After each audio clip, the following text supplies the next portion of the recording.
আরও তোমাদেরকে কি করলো ভিডিওটি পুরো না দেখলে জানতে পারবে না। তো সকালে চা খেতে বসেছি আর এদিকে দেখো ময়নামতি চলে এসেছে আলু খেতে। তো মা এখন ময়নামতিকে আলু দিয়ে দিল আর এদিকে বড় মেয়ে স্কুলে যাওয়ার জন্য রওনা দিয়ে টাটা দিয়ে চলে গেল। তারপরে এদিকে কালকেই তো আমাদের এখানে হাট বসে, তো বাজার করতে গিয়েছিলাম, বাজার করতে গিয়ে মাথার বিষ, তারপরে বাজার নিয়ে এসে আর আমরা মানে সবজি গুছিয়ে রাখিনি, তো এখন সকালবেলা চান সেরে সবজি গুছিয়ে নিলাম, সবজি কেটেও নিলাম কী কী রান্না করব।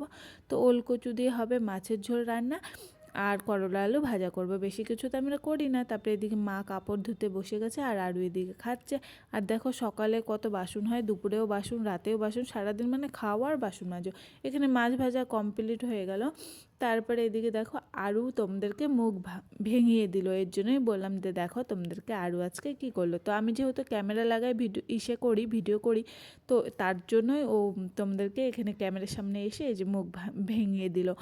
তো যাই হোক, তারপরে দেখো এদিকে আমার করলা ভাজা হয়ে গেল আর এদিকে মাছের ঝোলও আমার কমপ্লিট হয়ে গেছে, করলা ভাজাটাও নামিয়ে নিলাম। আর এদিকে বর দুপুরে চলে এসেছে খেতে, বরের জন্য এই যে থালা বেরিয়ে নিলাম। ও আজকে একদম অল্প ভাত খেয়েছে, কারণ একটু আগেই এসে পাবদা মাছ দিয়ে মুড়ি খেয়ে আবার কাজে গেছিলো, আবার আসলে এখন ভাত খেতে 1 ঘন্টাও হয়নি, তো অল্প ভাত খেয়েছে। তো ওর থালায় আমি ভাত নিয়ে নিলাম আর মাও এদিকে খেয়ে নিল, আমিও এদিকে খেয়ে নিলাম। তো সবাইকে টাটা বাই বাই। ভিডিওটি ভালো লাগলে সাবস্ক্রাইব করে দিও।